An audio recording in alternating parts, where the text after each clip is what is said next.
আমি খুব চিৎকার করে কথা বলতে পারবো না, হাত নামান। ডাক্তারের নিষেধ আছে, এই চোখে সেলাই কাটা হয় নাই, এই জন্য এখানে টান পড়তেছে, এই জন্য আমি খুব জোরে ভলিউমে বলবো না, আপনারা একটু সাড়া দিবেন। আমার গাড়ি যখন অ্যাক্সিডেন্ট হয়েছে, পেছন থেকে 100 মাইল বেগে এসে বাড়ি মারলো।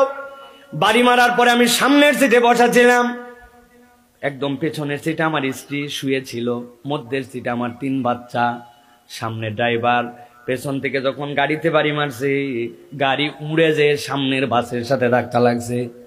বাসের সাথে কেবল ধাক্কাই লাগে নাই, নিচে ঢুকে গেছে। বাসালা চিন্তা করছে যে আমারে দোষ আছে কিনা, ঠেকাই কিনা আমারে। বাসালা চিন্তা করছে আমার যা ক্ষতি হয়েছে আমি পালাই।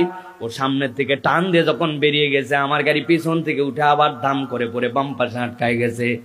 আমি যা যা বলতেছে এইগুলা ভিডিওতে দেখার পরে এগুলো একটাও আমার মেমোরিতে নাই। আমার যখন জ্ঞান ফিরছে, আমি জ্ঞান ফেরার পরে সামনে তাকাচ্ছি, আমি আর কিচ্ছু দেখতে পাই না, আমার 2 চোখের জ্যোতি চলে গেছে, আমি অন্ধ হয়ে গেছি। আমি চিন্তা করতেছি আমাকে তো উঠতে হবে। পেছন থেকে আমার ওয়াইফের কথা শুনতে পাচ্ছি, 2 মেয়েকে খুঁজে পাইছে, 1 মেয়েকে তো পাই না।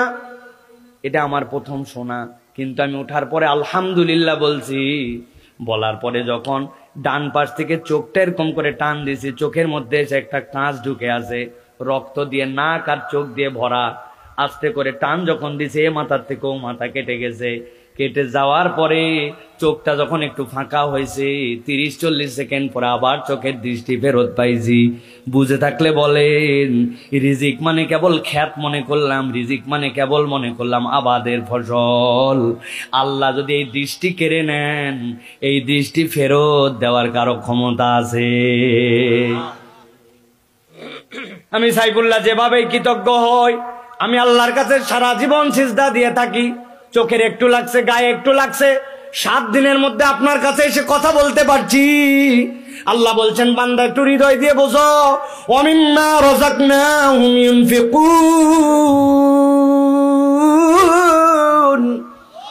ও আমার বান্দা, আমি তোরে রিজিক দেই, এই রিজিক তোর সন্তান, এই রিজিক তোর পরিবারের সুখ, এই রিজিক তোর শান্তি, এই রিজিক তোর খাদ্য, এই রিজিক তোর সুস্থতা। রিজিক মানে কেবল ধান চাল আর ভাত মনে করেন না। আল্লাহ বলছেন, আমার যে রিজিক দিয়েছি বান্দা, আমার রিজিক থেকে তুমি খরচ করো।